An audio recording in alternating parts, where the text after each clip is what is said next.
Hey, I'm Will Schreiber, co-founder of Bottle, and welcome to our very first coffee chat.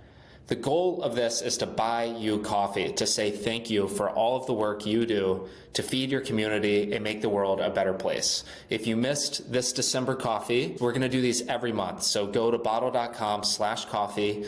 Doesn't matter if you're using Bottle software or not. If you're in the meal delivery world, we want to celebrate you. So go to bottle.com/coffee and we'll send you a free gift card for free coffee in January, and we hope you'll join us for our next expert conversation. Today in this coffee chat, we are hosting Spencer Donaldson, and Spencer founded and grew Eat Well Nashville, which was a meal prep business in Nashville, Tennessee, that he grew to 7 figures and ended up selling. And we've gotten to know Spencer over the years and watched him grow, build, and sell that business, and have always been super impressed with how he operated it, and more importantly, how he marketed it and grew it. And after he left Eat Well, he started a marketing agency to help people in the meal delivery world specifically grow their business through SEO, through influencer marketing, affiliate marketing, and a bunch of other tools. Today, we're talking about influencer marketing. It doesn't matter if you use Bottle software or not. We keep the conversation extremely straightforward so that anybody, regardless of what tools or software you're using, can take advantage of what he has to say and what he has to teach you. So about 10 minutes are spent just going through Spencer's background and how he started Eat Well. And then the back half of the conversation, we really get into some of his tools, tips, tricks, and strategies when it came to influencer marketing at Eat Well. Hope you enjoy the talk. Cheers to you. Hope you have a great cup of coffee in hand, and I'll see you in January. Hey, Spencer. All right. We're back. We're back. We'll give it another minute before we really get started to let a few other people join. But we were just on and you don't even have coffee. You've got Celsius. Yeah, it counts though. It's caffeine. It's So caffeine. we're good. So this is actually my first Zoom webinar, actually, and we have a Q&A feature. So the basic format of today is Spencer, I'm going to ask Spencer some questions, and then we're going to open up Q&A. And I have the Q&A questions pulled up, but let's get into it, Spencer. So quick introduction and how I got to know Spencer a few years ago. He was running at the time a meal prep business in Nashville called Eat Well Nashville. And we were always just really impressed with how he operated that business and grew it.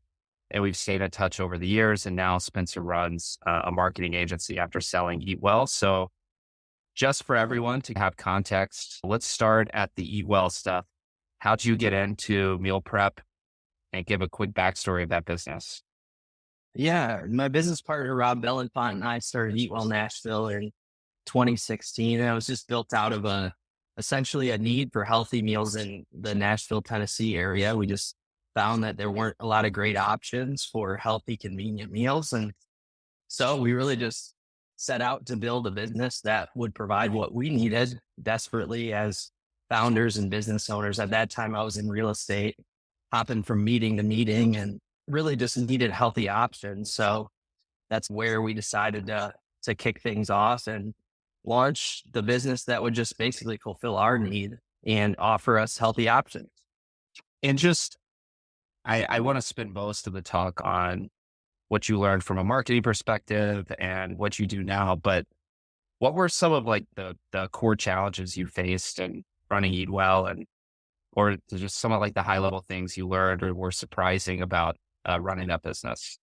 Yeah, I mean, there are so many like I'd started a lot of different businesses ahead of Eat Well Nashville, and just the ability to scale is really difficult when you're scaling into delivering thousands of meals, and really just figuring out all of the nuance around hiring and who to hire and who to bring in and how you keep your quality where it should be. I think that's the biggest thing. Quality assurance in the product was very important for us, figuring out how we could generate a high quality product at scale as we grew. Because when we started, it was really small. I mean, our first month, I think we generated 50 to 100 customers, which was a lot for us. We were working out of a shared kitchen.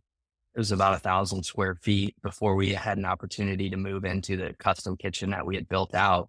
And really starting out, your quality is amazing. And then figuring out how to scale from 100 customers to 1,000 customers to thousands of customers is really a difficult challenge. So figuring that out was the biggest thing. How do you scale this thing effectively and keep your quality where it needs to be to make sure your customers are happy and that you retain them? Yeah, it's a huge challenge. What was one of the more rewarding things of running Eat Well? I think the biggest thing for me was just the connection with the community. Everybody eats, right? So anyone in the community you can work with. So we had a lot of opportunities to support a bunch of different charities and offer support during the tornado when that hit a few years ago in Nashville, which was really rewarding. We were out serving a lot of folks who were affected by the tornado, also helping out during the pandemic when schools were shut down. We worked with a lot of different country music artists and different folks to help support the community and deliver meals to those folks. I think that was probably the most rewarding part. I mean, just being able to support and drive awareness too, that there is a healthy meal business out there that provides meals in the community. So for us, that was probably the biggest thing, just being a community-based business and growing within the community and everyone feeling like we were their next door neighbor. It's very cool. And a question here from Hannah, because you brought up the kind of quality and scaling production. She's wondering, at what point did you determine it was time to move past the shared kitchen, if you were ever in one, and into your own, or how did you scale the operations in the end? I think we knew immediately, like early on, the fact that we had such a good reception right away from the jump, we knew it was going to be a great opportunity. We had reviewed other meal prep businesses in the area. So our intention was to grow into our own kitchen anyways. We already had the build out plans ready going into the business because we said, if we're going to do this, we're going to do this right. So I think we were in the shared kitchen for just a couple of months before we ended up in our custom built kitchen. Very cool. All right. Have had a few more people join. I just want to give a quick welcome again to Spencer, who had built and sold Eat Well Nashville, and now runs a marketing agency, which we're going to get to in a second, on tools and ideas to market your business. But one other kind of like happy coffee day question for you. What's your favorite coffee shop in Nashville? Ooh, I really like Elegy in East Nashville. It's like a small coffee shop. So it's not one of the better known ones, but that's by far probably my favorite option for both food and coffee for breakfast. Are you from Nashville originally? Did you grow up there? No, I grew up just outside of Detroit and I've been here for about 12 years now. What brought you to Nashville? So I also lived in Nashville, as many of you might know, for 6 or 7 years. Awesome city. Curious what brought you there. I chased my now wife down here. So I chased the girl. That's a good reason. Always a good Yeah. reason. Yeah, we're married and have a 1-year-old daughter. So we're doing well. Yeah. Cool. All right. These are awesome questions rolling in. We will circle back to them as it relates to Spencer's time running Eat Well, but let's get into the promised meat of this conversation, so Spencer now runs a marketing agency based out of Nashville. For anyone who's curious, happy to put you in touch with Spencer if you just reach out to me after this call. But we were going to talk about influencer marketing, and Spencer had this kind of put together these 5 points of what it takes to do influencer marketing. So Spencer, how did y'all think about influencer marketing at Eat Well? And let's start there. There's a lot to dig into. Yeah. So honestly, for us, working with influencers was not just a factor of marketing. It was also a way to get rid of our excess food. So every week we would generate a little bit of extra food just by way of how the business works. You're always adding a few extra meals to what you're delivering. And if anything comes up, you can dip into those excess meals that you have in your inventory. So we were taking a lot of that excess, and instead of donating it at a lower cost, what we would do is invite influencers to come and share in those meals and try those meals out. So basically it's just a way for us to grow the business, get the word out. And we would just say, hey, come check out our fridge and sign an agreement, a quick agreement that you're going to post several times on one of your social channels. And they would get the word out about the meals that we were producing. And how would you find influencers? Yeah, so there's a lot of different ways. Like over the years, that's changed. Still, one of the best ways is just to do hashtag searches on Instagram. If you're looking at Instagram, you can also TikTok now, you can easily search. So if you're finding keywords based on Nashville, for instance, or whatever city you're located in, you want to look for influencers in those areas. And then once you find someone, if you look through their follower list, you'll usually find other influencers that you can work with. So really, that's the best way to do it, is to find people that you enjoy their content. But then there's also a bunch of other tools that you can use, like Hype Auditor, Collabster, Influence City, and then TikTok Creator Marketplace. So those are some of the areas that you can utilize. You want to be very careful to look at any influencer and qualify them appropriately to make sure that they're in your city or whatever geographic region you're in, so you get the most out of those influencers. And then how would you qualify influencers? So I imagine you use one of those tools, you're searching hashtags, you build a list. How did you deem that someone was worth reaching out to? So number one, you want to check, there's a tool called InBeat, which will allow you to check to see if someone has potential audience or fake engagement. So you want to be careful. That's the first thing. You want to make sure that a lot of people are buying followers. A lot of people are buying comments and likes and things like that. So first thing to do is to check to make sure that the audience is real. And then what's the name of that tool? We'll also send out in the email kind of links to these tools that Spencer mentions. But what was the name of that? That one's called InBeat. It's inbeat.co. So that'll tell you whether or not the audience is real or fake. And so that's the most important thing, is that, because there's a lot of people buying those. And then you can work, depending on what city you're in, you can work with influencers of all sizes, between micro influencers and macro influencers. So we would always say 10,000 plus followers and then 3% plus engagement. So the bigger the influencer, though, the lower that engagement rate may be. So it might be 2%, but they've got 1 million followers. Well, that's still maybe a person that's good to work with, just depending on how big their audience is. So you want to take their audience size into account. But yeah, in general, if you have 10, but also when you work with these influencers, you want to ask to see their audience metrics. So you know that most of their audience is in your geographic area where you're serving. Because if you don't, then what's the point? It's wasted audience. So it's not a great opportunity if they're not there. And so, okay, so you've identified influencers, you've checked that it's not full of spam and purchased audience. How did you then craft or do a reach out in terms of the pitch of being an influencer for Eat Well?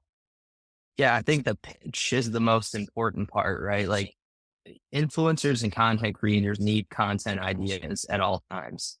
So most people are just reaching out and saying, hey, we'd love for you to promote my product. Well, that's not good enough to do that. So what you want to do is really look into the influencers, figure out what they care about. And a big thing you can do is just align with the charity, even if it's a charity that you like or a charity that the influencer likes, and say, hey, we were looking to see if you might be interested in collaborating to help support a local charity. That's a different pitch. That influencer wants to be seen in that light as someone who is promoting charitable work, and it's something different. So you're giving them an opportunity to support the community versus saying, hey, just promote my product. So you're giving them a whole different way of doing business with you. Plus you're giving them the content ideas. You're crafting the content ideas for them, which that's what you want to let them have their own freedom when they create content. But coming up with good ideas for them, they're always going to look at you in a good light if you do that. So you really want to figure out how you can go about creating something. And sometimes it's if an influencer loves dogs that has 1 million followers, maybe you align with a charity that helps support foster dogs or something like that, and ask if they'd be willing to help you promote that. And once you get them in, you have a conversation about what you can do later on to support the business. Usually they're happy to do that, but you're just coming in with a different pitch. What causes do they have? What food do they like? And what's on your menu that might align with that? If they like avocado toast, and maybe you have avocado toast on your menu, then you bring that up in the conversation. But a lot of times this is just coming straight from DM. And also you can find a lot of influencers' emails out there. And then you threw out a specific example that I thought was cool. There was, I think, bad tornadoes in Nashville one year. Can you explain just so that there's a specific example what you did Yeah. in that effort? Yeah. I mean, so basically the tornado came through and we just reached out to a bunch of influencers and said, hey, we're going to be out serving food to anyone who's affected by the tornado, whether or not it's someone who was affected or any of the first responders or anyone helping clean up. We're going to be out serving food at this location. And we set up a buffet in a parking lot. And we just said, hey, would you all mind just sharing this with your community so everybody knows that we're here to support and they can come get food from us? And that opened up that conversation with a lot of those influencers to really have a greater talk about how we can collaborate together overall. Yeah. Definitely, it seems like coming in and building some sort of conversation that isn't directly, hey, promote my stuff, is the most effective way to come at it. Yeah, they're getting pitched on that all the time.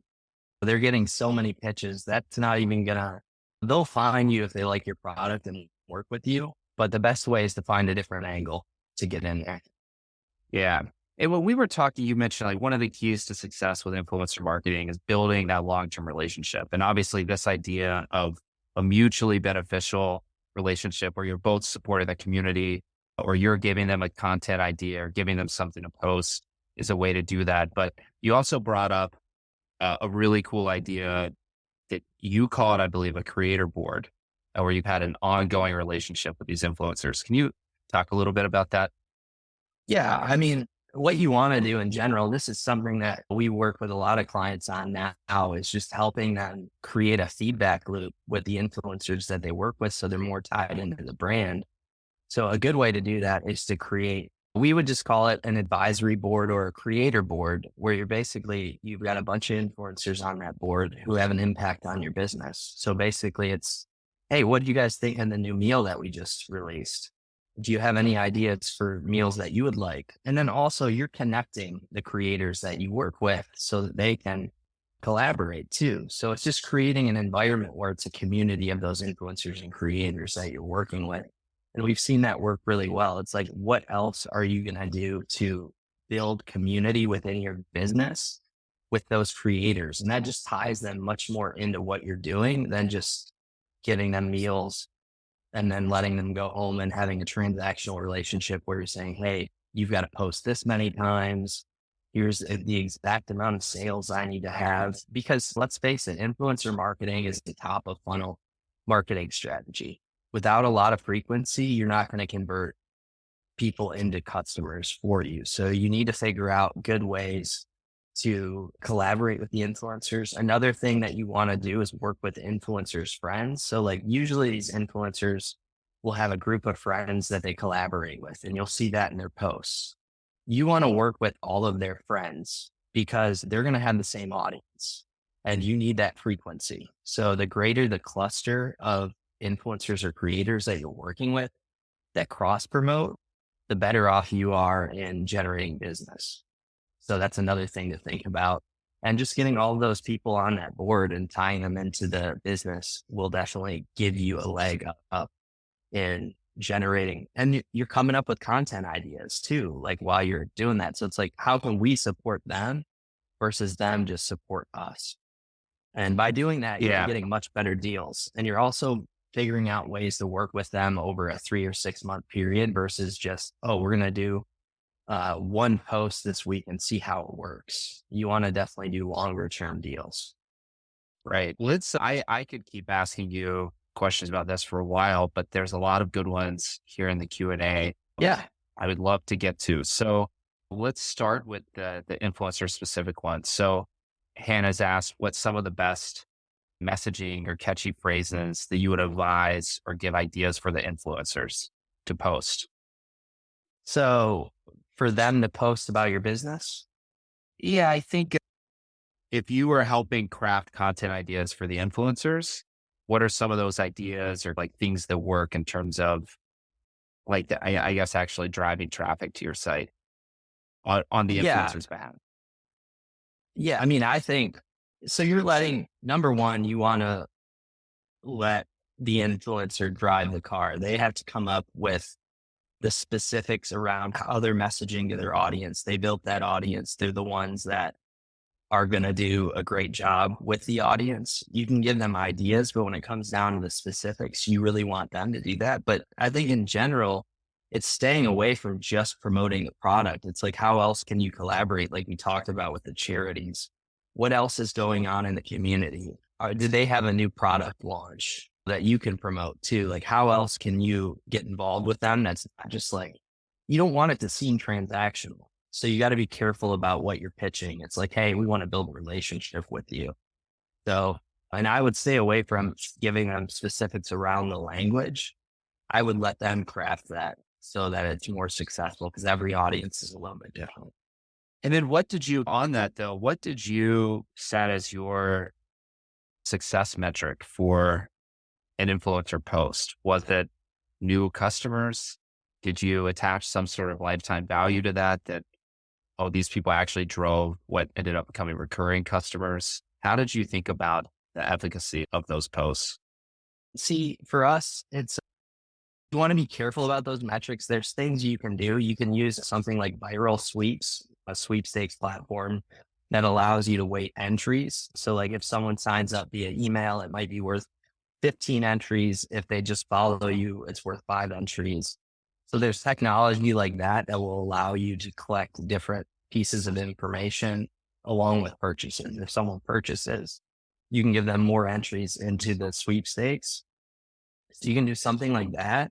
But a lot of times in your checkout flow, you want to ask people where they come from, and you'll get a lot of influencers discount codes and things like that.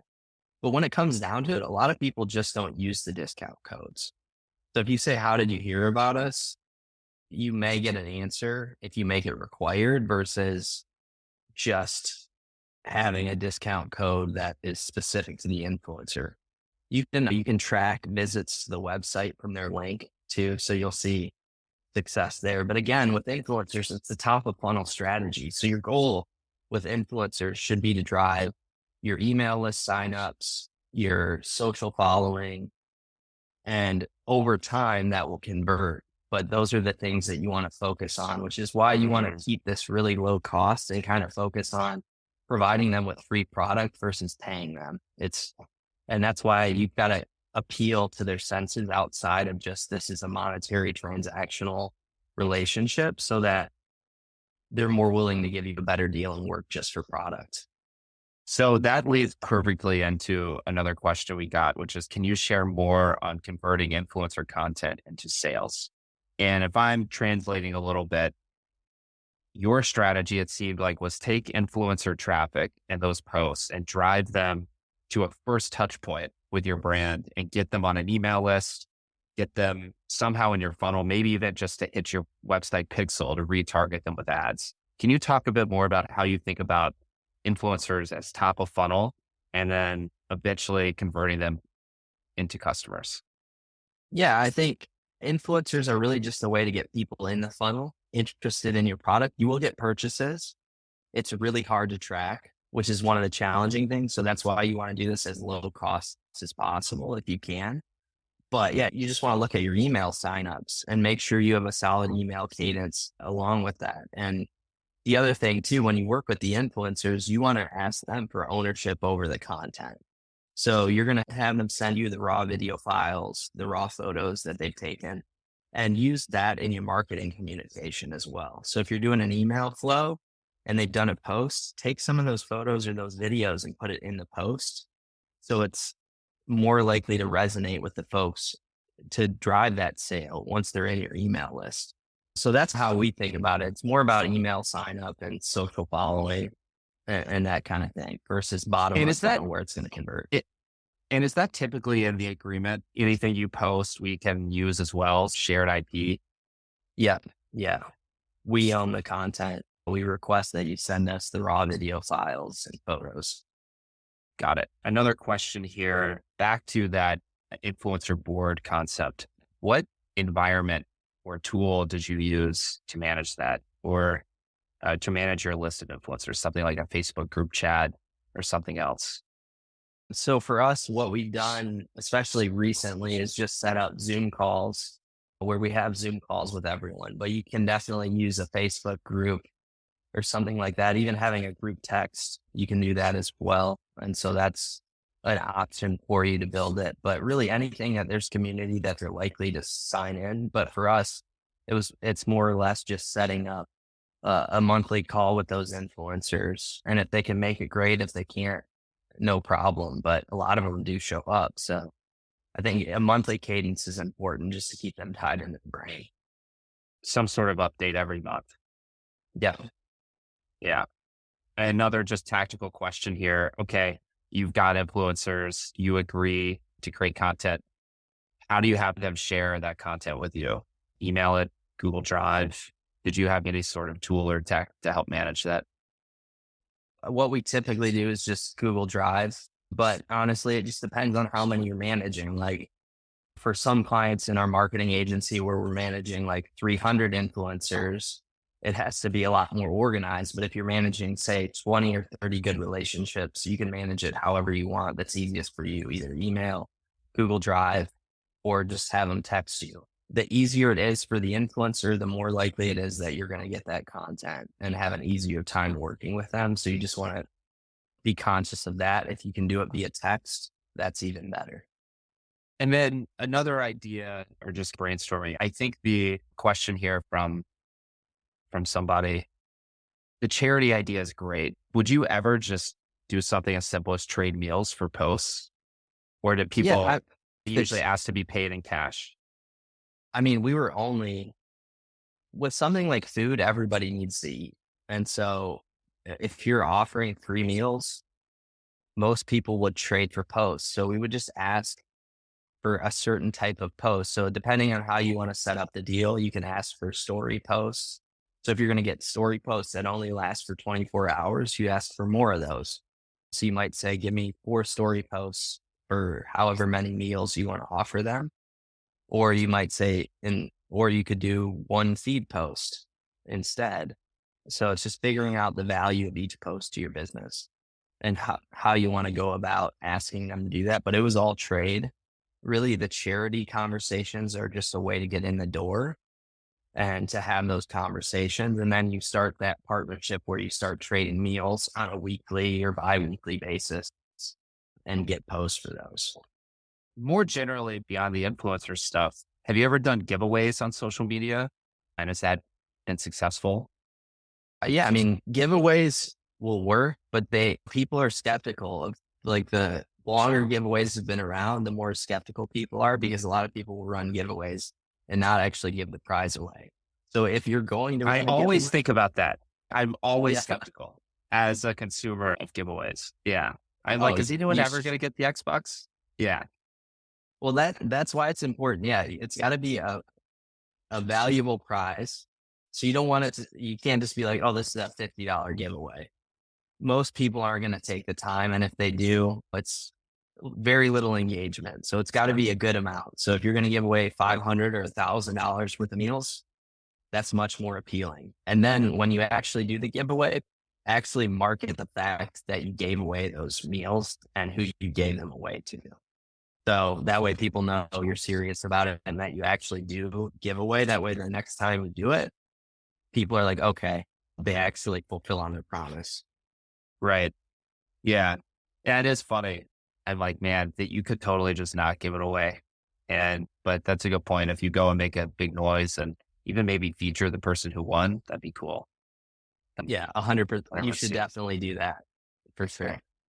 Another question, somebody trying to structure time periods of working with influencers. And saying that you had mentioned the 3 to 6 month window. Any more thoughts on that? Maybe like what's a good timeline in terms of working with different influencers? Yeah, I think you should see results within 3 months. So minimum, I would say 3 months. By saying 3 months, you're saying to the influencer, like, I want to work with you and I'm willing to take a chance with you. So as long as you've done everything else and you verified the audience and everything like that, I think 3 months is a good starting point. Then if it's not working out, then you can just cancel the agreement after that point and work with someone else. A lot of times too, you want to rotate the audience. So one influencer might have one audience. Say if you're doing healthy meal prep, one influencer's got a fitness audience. Well, you want to target that audience, but you might also want to target stay-at-home moms. So you want to make sure the audiences that you're targeting are varied. So you are rotating through the influencers every 3 to 6 months if you can. But if it's a great relationship and they're providing value, you can continue to offer them product in exchange for posts. Yeah. And as it relates to, we have a question about running Google ads, which is quite different from social media marketing. So I'm curious from just like a high level, where did influencer marketing rank in your mind in terms of a driver of revenue from the marketing pie? And how did that stack against something like AdWords in your experience? I mean, so long-term influencer marketing is a big part of any business if you do it right. Now, if you do it wrong, it's going to fail miserably for you. Whereas at the top of funnel strategy again, though, so you're looking at generating emails, opting people into an email service, and then making sure that you're keeping them informed. So there's added costs on top of what you're doing with the influencers in order to convert. With something like Google AdWords, you can see right away whether or not it's converting. So in my opinion, SEO and AdWords are the greatest marketing channels for almost any business.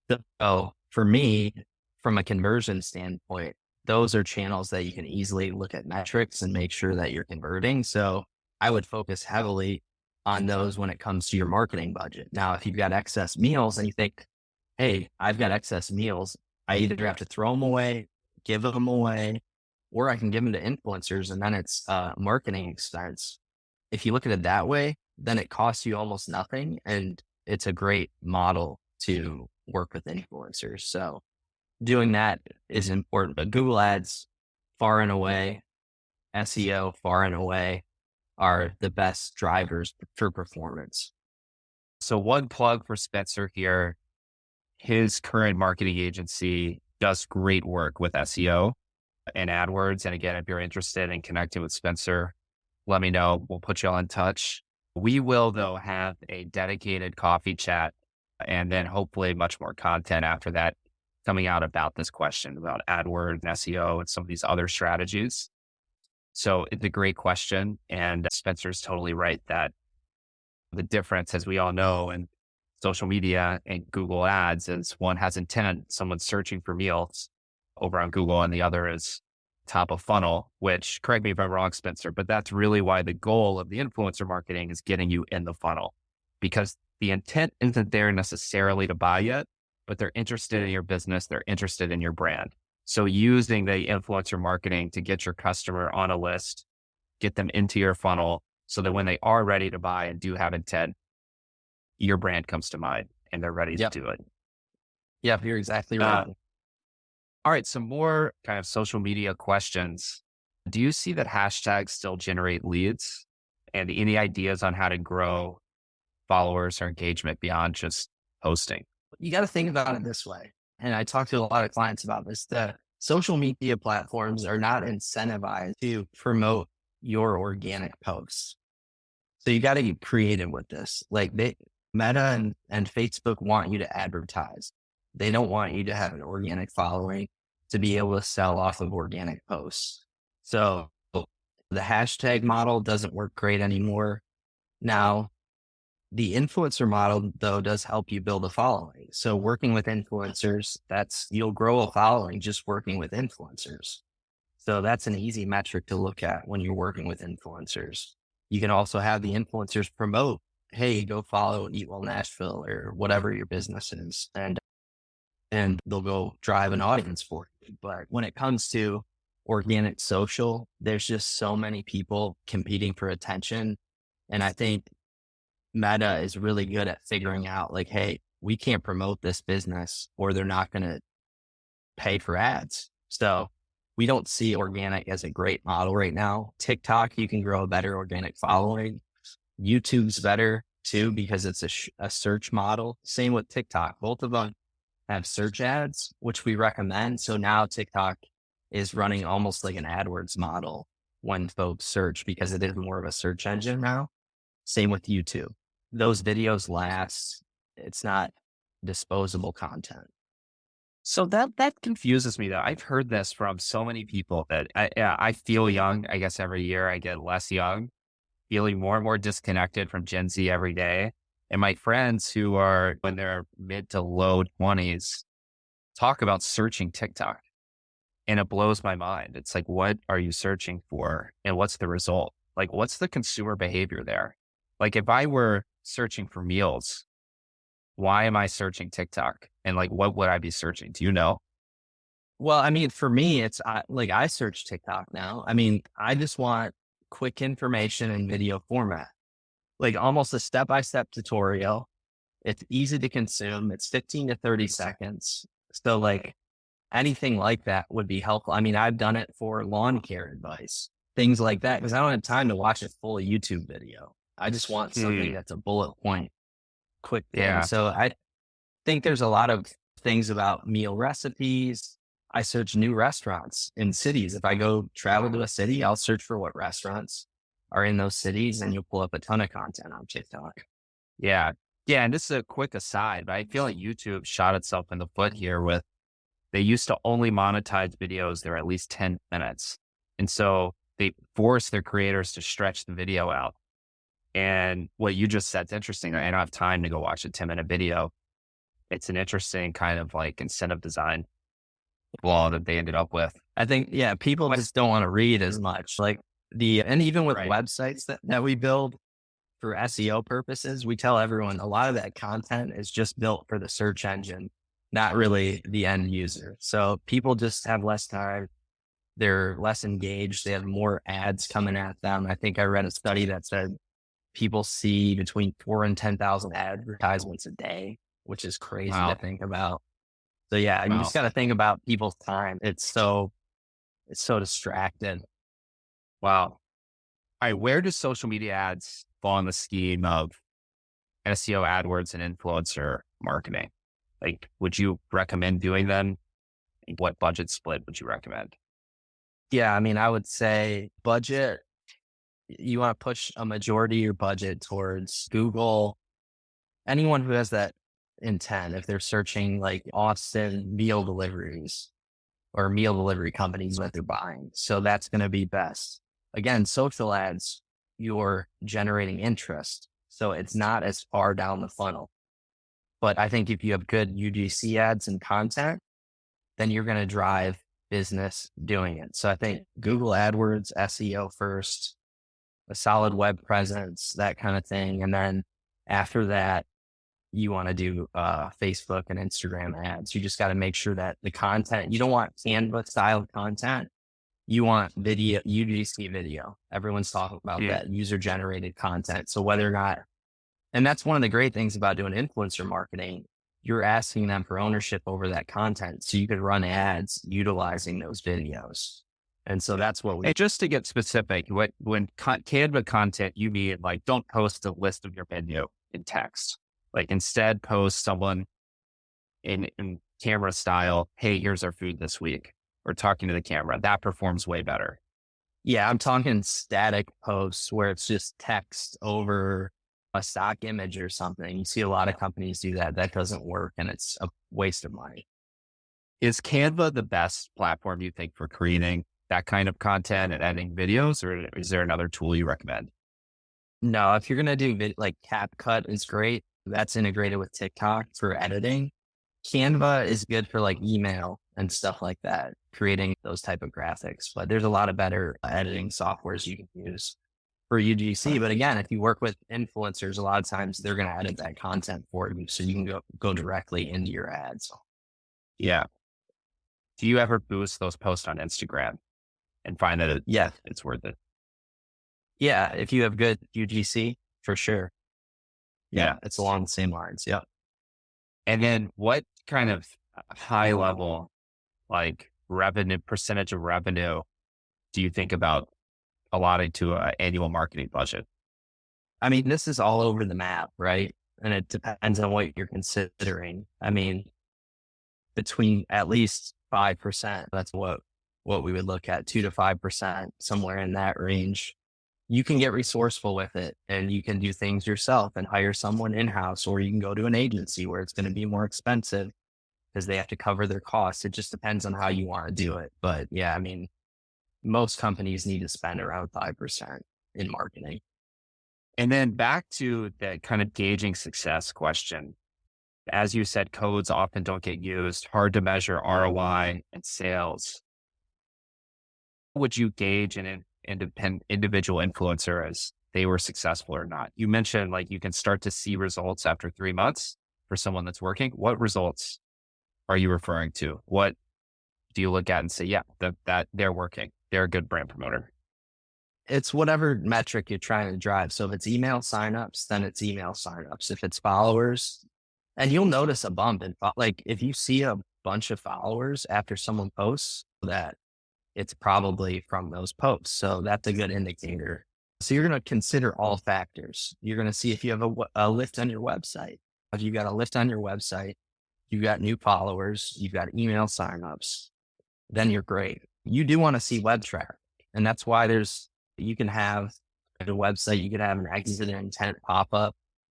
And if someone comes to the website and fills that exit intent form out for a discount code, for instance, if it says before you leave, get 15% off, and someone fills that out, if you had a lift in traffic and a lift in your email list based on that exit intent pop-up, worked. So you just have to decide on what metric you're going to measure the influencer on up front based on the posts. And you can tell them, like, here's what we want to promote. We want to promote building our email list. We want to promote adding followers, whatever it is. Yeah. And that's why the ROI to sales, as you mentioned, is so hard. It's really like you have to believe that the lift in followers, lift in email, lift in website visitors is contributing to a lift in traffic or a lift in sales, but it's really hard to tie it back. There's just like a known issue. Well, that's why you got to look at it different. So if you look at it, so for instance, for us, how we looked at it, we're getting rid of waste meals that would be gone anyways, right? We're also getting UGC content. So the video ownership, we have ownership over those videos. We can use it in email and ads. So when you think of the value of those meals and what you're giving away versus what you're getting, it's actually negligible if you do it right. If you're getting ownership over that content, because you can run that in ads, that would cost you more than what the meals cost just to get that video. So that's how you have to look at it. And then how those metrics are driven, you just pay attention to what's happening after those promotions happen, and you should be good. Yeah.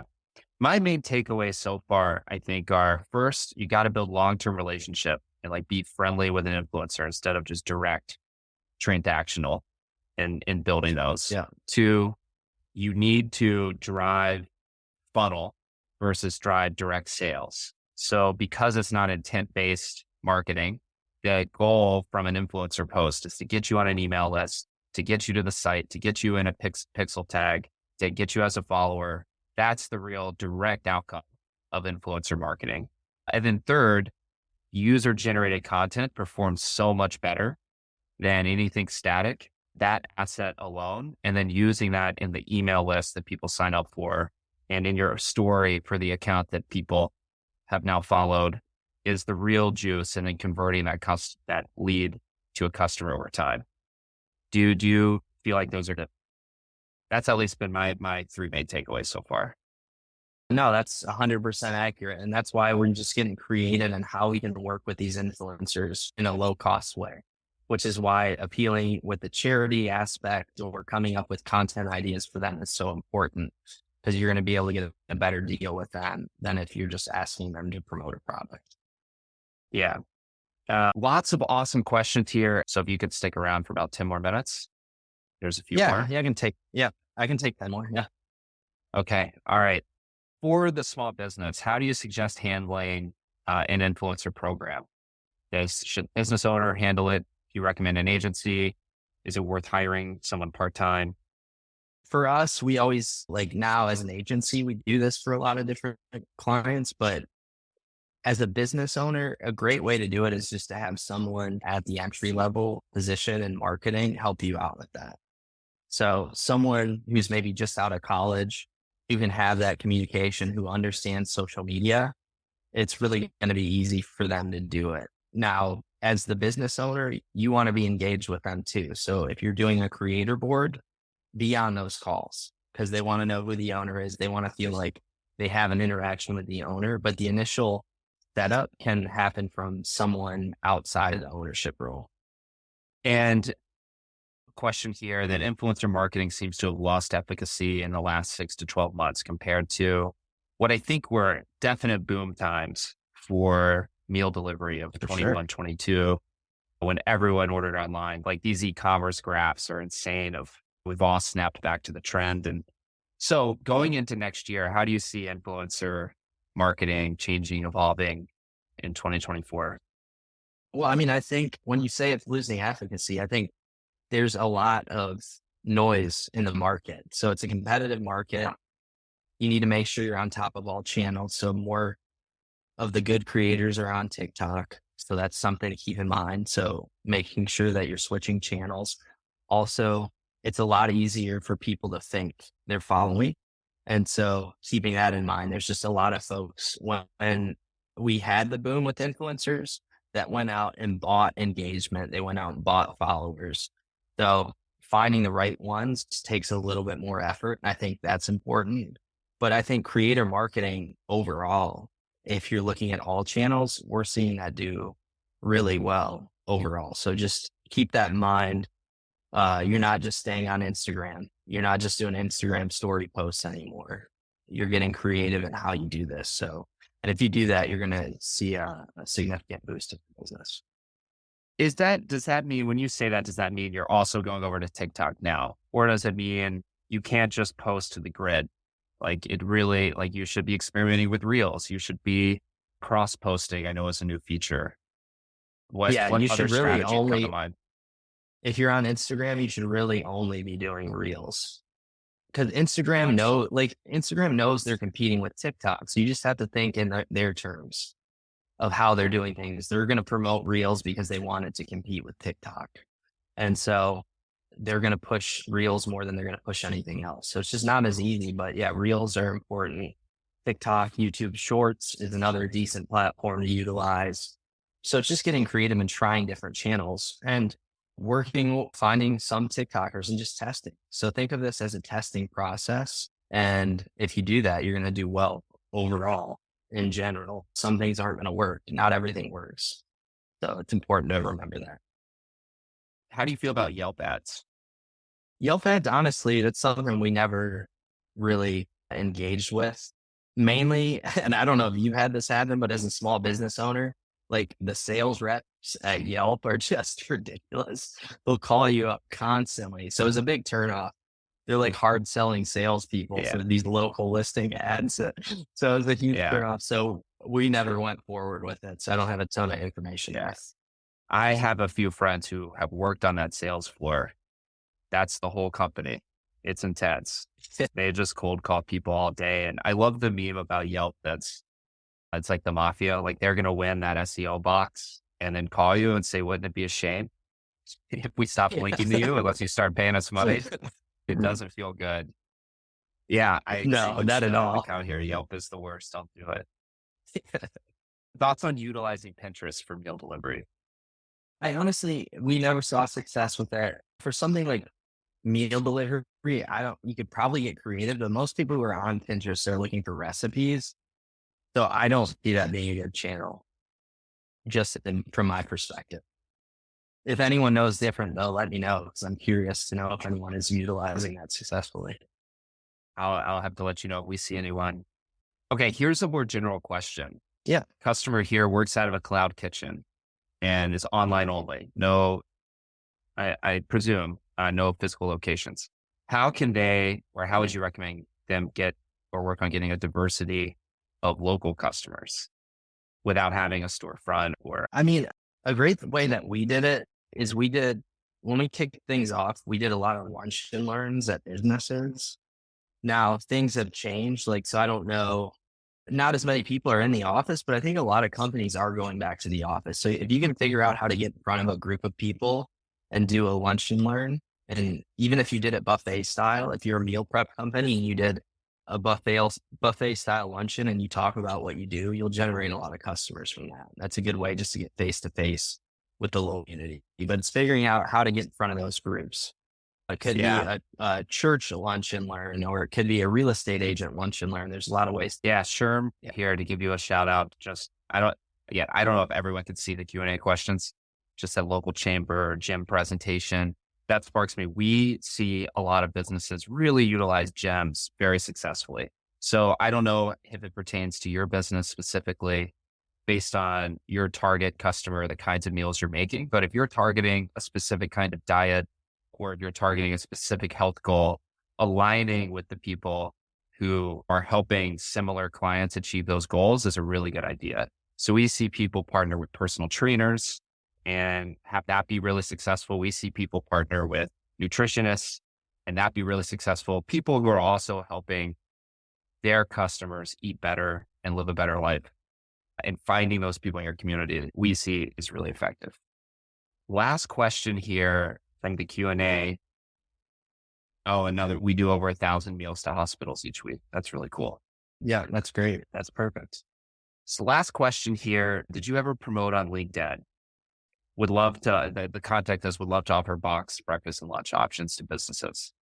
No, but we are seeing a lot more traction with our clients on LinkedIn in general. So I do think it is a good model, and it's not, the posts that are working are always almost like a slide post. So it'll be a bunch of different images essentially of the product, the menu you could do. You could talk about what's in your meals and how that affects people's health and how it relates to their work. I think if you did something like that, it would work.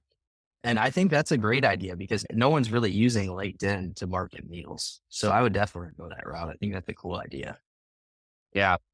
Well, Spencer, thank you so much for joining us. This was our first ever coffee chat this December. You're a very qualified, helpful first person to learn from.